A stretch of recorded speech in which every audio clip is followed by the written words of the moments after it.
Hello students, शुरू करते हैं आज की क्लास। हम पढ़ रहे थे निर्देशांक ज्यामिति, जिसमें हमने पढ़ा दूरी सूत्र और विभाजन सूत्र। हम विविध 9 कर रहे थे और क्वेश्चन नंबर 18 तक हम कंप्लीट कर चुके थे। अब है अपना क्वेश्चन नंबर 19। अब देखिए क्वेश्चन नंबर 19 है, उसमें हमें क्या दे रखा है, एक त्रिभुज दिया हुआ है और बताया गया है कि त्रिभुज के शीर्ष हैं 1 -1 0 4 -5 3। ये हमें इसके तीनों शीर्ष दिए हुए हैं और हमें करना क्या है, इसमें इस त्रिभुज की जो माध्यिकाएं हैं उनकी लंबाई ज्ञात करनी है। अब देखिए माध्यिका क्या होती है, पहले तो हम इस बात को देखें।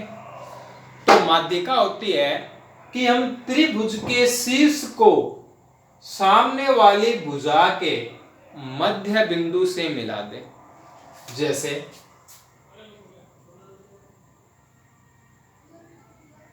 S है, ये QR का मध्य बिंदु है, तो P को हमने क्या किया, S से मिला दिया, तो ये इस त्रिभुज की क्या हो गई, माध्यिका हो गई। इसी प्रकार से QT हो जाएगी और RU हो जाएगी। तीनों माध्यिकाएं हैं वो एक ही बिंदु पर प्रतिच्छेद करती हैं, ठीक है।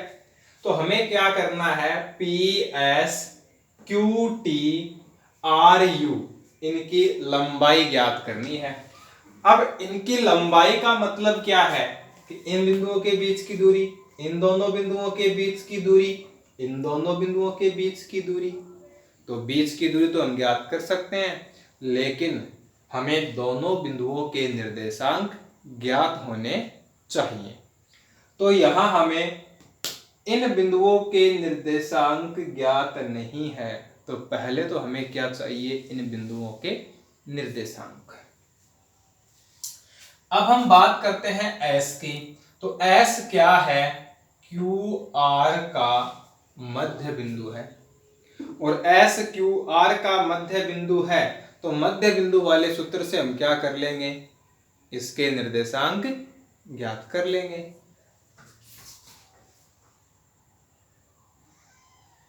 त्रिभुज PQR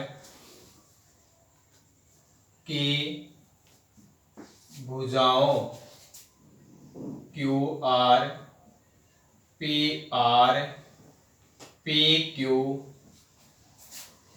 के मध्य बिंदु क्रमशः S T U है। तो ज्ञात करते हैं S के निर्देशांक।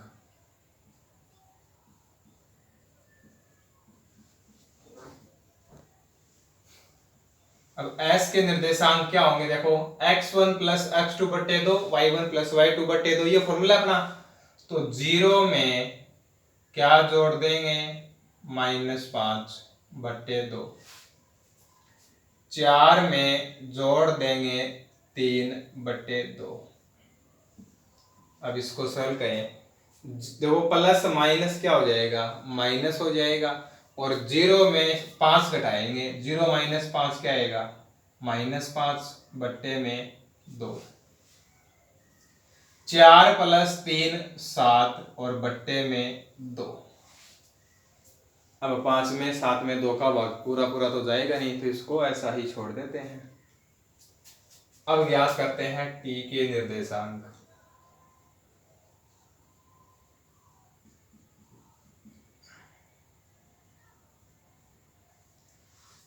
तो -5 में क्या जोड़ देंगे, 1 बट्टे 2। 3 में क्या जोड़ देंगे, -1 बट्टे में 2। -5 और +1 क्या हो जाएगा, -4।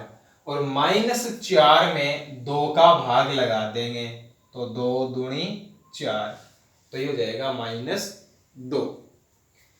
प्लस माइनस क्या हो जाएगा, माइनस, तो 3 - 1 2, और 2 में 2 का भाग लगा देंगे तो 1। u के निर्देशांक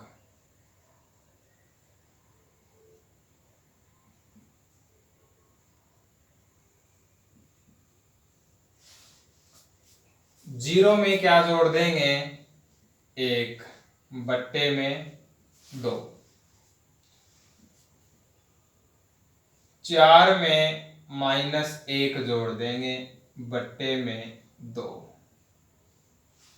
0 में 1 जोड़ेंगे 1 और बट्टे में 2, प्लस माइनस माइनस, 4 में से 1 घटाएंगे 3 और बट्टे में 2। तो इस प्रकार से हमने इन तीनों बिंदुओं के निर्देशांक ज्ञात कर लिए।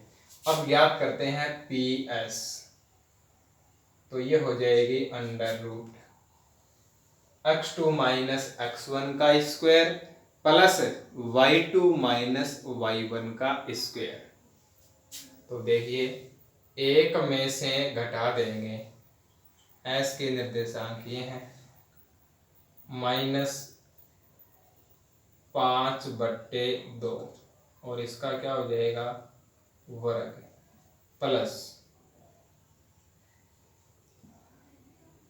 -1 में से घटा देंगे 7/2 का वर्ग, √ माइनस माइनस प्लस, एलसीएम लेंगे तो 2 है वो 1 से गुणा हो जाएगा, 2 1 कम 2, और प्लस में है 5 तो 7/2 का स्क्वायर प्लस 2 गुणा होगा -1 से, माइनस का 2 और माइनस का 7, तो ये हो जाएगा -9/2 का स्क्वायर, ये हो जाएगा 49/4 प्लस 81/4। माइनस का वर्ग करेंगे तो भी क्या हो जाएगा, प्लस हो जाएगा। अब दोनों का हर समान है तो दोनों के अंश जोड़ दो, 81 में जोड़ दो 49, तो ये हो जाएगा 130/4।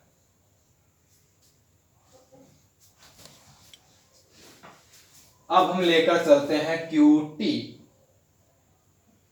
√0 में से घटा देंगे, माइनस का 2 तो माइनस माइनस प्लस, प्लस 4 में से घटा देंगे 1 का वर्ग, 0 प्लस 2 2 हो जाएगा, 2 का वर्ग 4, 4 - 1 3, और 3 का वर्ग 9, 9 और 4 कितना हो गया, 13 हो गया। इसके बाद है RU,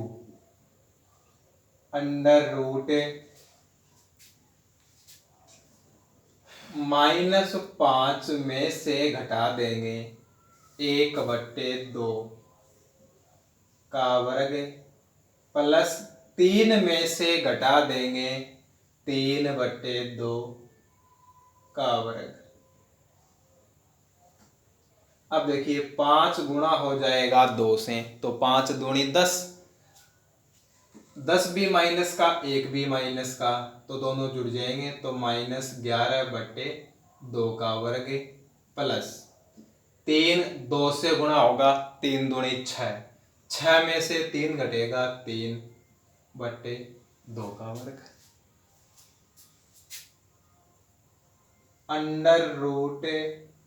अब देखो माइनस है तो माइनस का वर्ग करेंगे तो प्लस, 11 का वर्ग 121/2 का वर्ग 4, प्लस 3 का वर्ग 9/4, दोनों का हर समान तो दोनों के अंश जुड़ जाएंगे, 121 और 9 130/4।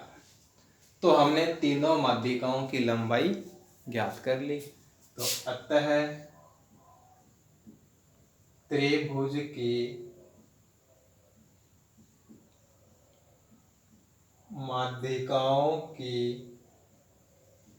लंबाई √130/4 √13 √130/4 है। तो ये था अपना क्वेश्चन नंबर 19 होगा ना। वही रेस्पॉन्डिंग, सॉरी फॉर डिस्टर्बेंस। चलिए अब है अपना क्वेश्चन नंबर 20। अब उसमें क्या है, 4 बिंदु दिए हैं अपने को और क्या पूछा है कि इन 2 बिंदुओं को मिलाने वाले रेखाखंड का मध्य बिंदु और इन 2 बिंदुओं को मिलाने वाले रेखाखंड का मध्य बिंदु सेम है।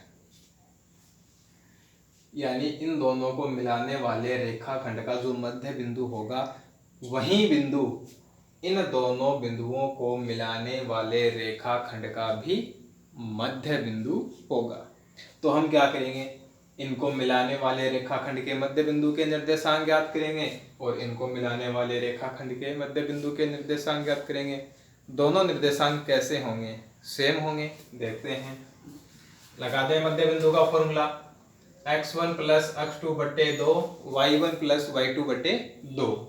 तो 5 में क्या जुड़ेगा, 3 बट्टे में 2, 7 में क्या जुड़ेगा, 9 बट्टे में 2, 5 और 3 क्या हो जाएगा, 8 बट्टे 2, 7 और 9 क्या हो जाएगा, 16 बट्टे में 2, 8 में 2 का भाग 4 बार, 16 में 2 का भाग 8 बार।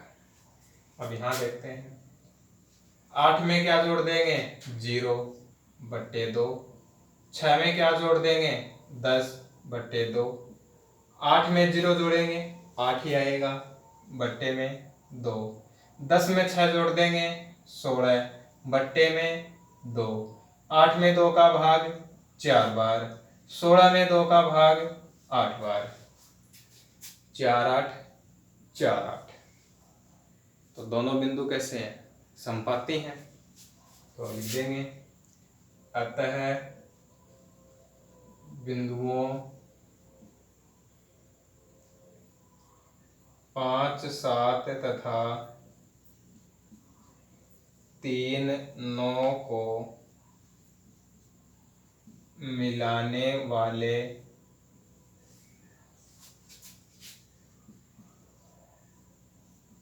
रेखाखंड का मध्य बिंदु वही है जो 8 6 तथा 0 3 को मिलाने वाले रेखाखंड का मध्य बिंदु है। तो ये बात हमें इसमें सिद्ध करनी थी, ये बात इसमें सिद्ध हो गई। अब है क्वेश्चन नंबर 21। एक त्रिभुज है और उस त्रिभुज की भुजाओं के मध्य बिंदु दिए हुए हैं और शीर्षों के निर्देशांक ज्ञात करने हैं।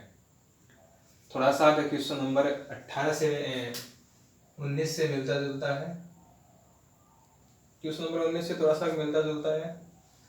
तो हम मान लेते हैं कि त्रिभुज के शीर्ष क्या है, माना त्रिभुज के शीर्ष x1 y1 x2 y2 x3 y3 है। ये तो क्या हो गया, x1 y1, b क्या हो गया, x2 y2 और C3 है X3 Y3। ये इसके तीनों शीर्ष हो गए। अब हमें मध्य बिंदु दिए हुए हैं, मध्य बिंदु दिए हुए हैं तो सीधी सी बात है मध्य बिंदु का सूत्र लगा दो। तो देखो AB का मध्य बिंदु P है, AB का मध्य बिंदु P है, तो P के निर्देशांक क्या हो जाएंगे? P के निर्देशांक अपने को दिए हुए हैं, सीधा ही लिख दें। देखो क्या होता x1 प्लस x2 बटे 2, ये होता है इसका x निर्देशांक। लेकिन ये कितना दिया हुआ है? 1 दिया हुआ है, तो x1 प्लस x2 बटे 2 का मान है वो किसके बराबर होगा? 1 के बराबर होगा। इसी प्रकार y1 प्लस y2 बटे 2 ये किसके बराबर होगा? 2 के बराबर होगा। वज्र गुणा करते हैं तो x1 प्लस x2 बराबर क्या हो जाएगा? 2 1 से गुणा हो जाएगा। इसको हम कह देते हैं समीकरण 1। इसी प्रकार आ जाएगा y1 प्लस y2 बराबर 2 2 से गुणा हो जाएगा, 2 दूनी 4। इसको हमने कह दिया समीकरण 2। ऐसे ही Q BC का मध्य बिंदु है, तो यहां से मिलेगा अपने को x2 प्लस x3 बटे 2 बराबर 0, y2 प्लस y3 बटे 2 बराबर -1। ये x निर्देशांक, ये y निर्देशांक।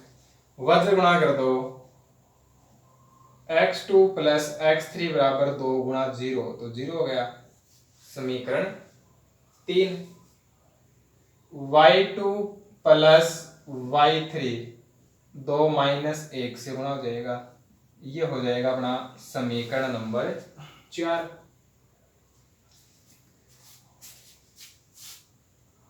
R AC का मध्य बिंदु है, तो x1 प्लस x3 बटे 2 2 के बराबर, y1 प्लस y3 बटे 2 ये -1 के बराबर हो जाएगा। वज्र गुणा कर देंगे, x1 प्लस x3 2 गुणा 2 4, समीकरण नंबर 5 हो जाएगा। और यहाँ से आएगा y1 प्लस y3 बराबर 2 माइनस 1 से गुणा -2, समीकरण नंबर 6। तो इस प्रकार से अपने को ये 6 समीकरण प्राप्त हो गई। अब देखो हमें किसका मान ज्ञात करना है? x1 y1 x2 y2 x3 y3। कितनी अज्ञात राशियां हो गई? 6 हो गई ना, 2 2 2 6 हो गई। तो जितनी अज्ञात राशियां होती हैं उनका मान ज्ञात करने के लिए हमें उतने ही प्रतिबंधों की आवश्यकता होती है। तो 6 अज्ञात राशियां 6 समीकरण ज्ञात कर सकते हैं। तो अब हमें क्या करना है? इन 6 समीकरण को हल करना है। अब कैसे हल करना है वो देखते हैं। तो देखो जो x वाले समीकरण हैं उनको हम एक बार जोड़ लेते हैं। समीकरण x वो कौन कौन से समीकरण में है? 1 में, 3 में और 5 में। इन तीनों को जोड़ दो।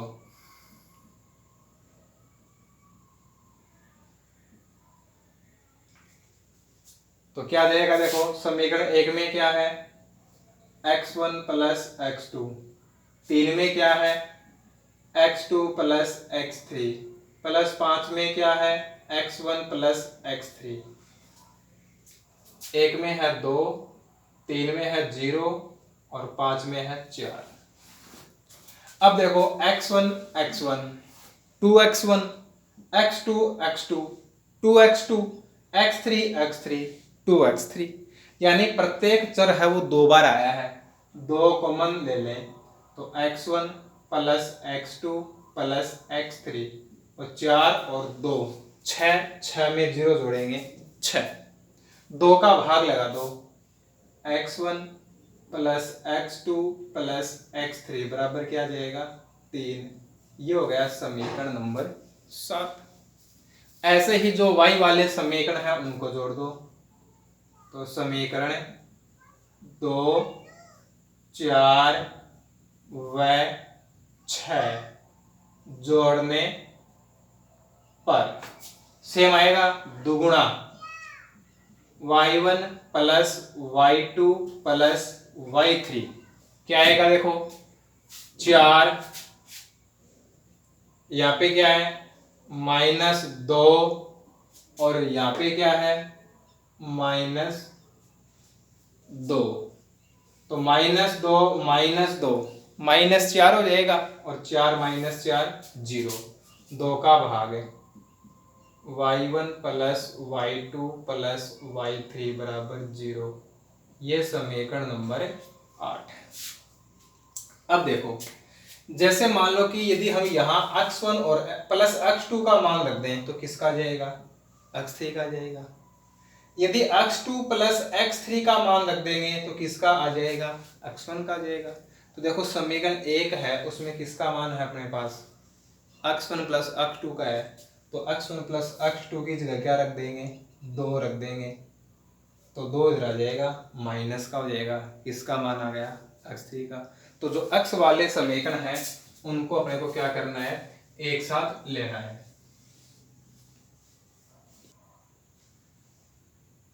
समीकरण 1 व 7 से तो एक में x1 प्लस x2 का मान है 2, तो 2 प्लस x3 बराबर 3। तो यहां से x3 का मान क्या हो जाएगा 1 हो जाएगा। ऐसे ही समीकरण 3 और 7 लेंगे। समीकरण 3 व 7 से x2 प्लस x3 का मान क्या रखना है 0, x1 प्लस 0 बराबर 3। तो यहां से x1 का मान क्या आ जाएगा 3, x1 का मान भी आ गया x3 का मान भी आ गया। तो x1 और x3 का मान कहाँ रख देंगे 7 में, या फिर ऐसा कह दें कि समीकरण 5 व 7 से। बात तो एक ही है। समीकरण 5 व 7 से तो समीकरण 5 में है x1 प्लस x3, तो x2 बच गया। तो x1 प्लस x3 का मान क्या है 4 बराबर 3। तो x2 बराबर ये 4 इधर आएगा माइनस हो जाएगा और 3 में से 4 घटाएंगे क्या आ जाएगा -1 आ जाएगा। अब y वाले समीकरण देखो, समीकरण 2 और 8। समीकरण 2 व 8 से 8 में किसका मान है 2 में किसका मान है y1 प्लस y2 का। तो y1 प्लस y2 तो 4 रख दिया, प्लस में क्या आएगा y3 बराबर क्या है 0। 4 का कर देंगे पक्षांतरण, तो किसका मान आ जाएगा y3 का आ जाएगा। 4 इधर आएगा तो माइनस का हो जाएगा। ऐसे ही समीकरण 4 व 8 से 4 में किसका मान है y2 प्लस y3 का। तो क्या बच गया y1। तो y1 plus y2 plus y3 का मान रख दिया -2 बराबर 0।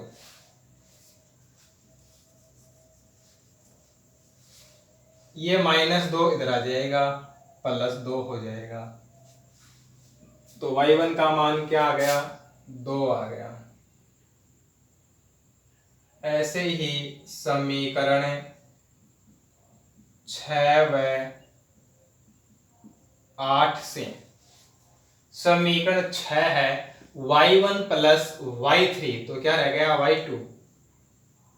y1 प्लस y3 का मान -2 बराबर 0। तो यहां से y2 का मान ये -2 इधर आ जाएगा, क्या हो जाएगा, +2। तो इस प्रकार से हमने क्या कर लिया, x1, x2, x3, y1, y2, y3 इन 6 राशियों के मान हमने ज्ञात कर लिए। अब हमें बताने हैं त्रिभुज के शीर्ष, तो इनको हम बिंदु रूप में लिखेंगे, x1, y1, x2, y2, x3, y3। तो त्रिभुज के शीर्ष x1 कितना है 3 और y1 कितना है 2, x2 -1, y2 2 तथा x3 1 और y3 -4 है। तो इस प्रकार से हमें क्या हो गया, त्रिभुज के तीनों शीर्ष ज्ञात हो गए।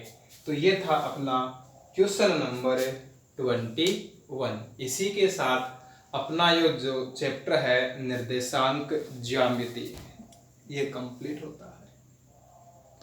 तो आज की क्लास आपको कैसी लगी, वीडियो को लाइक जरूर कीजिएगा।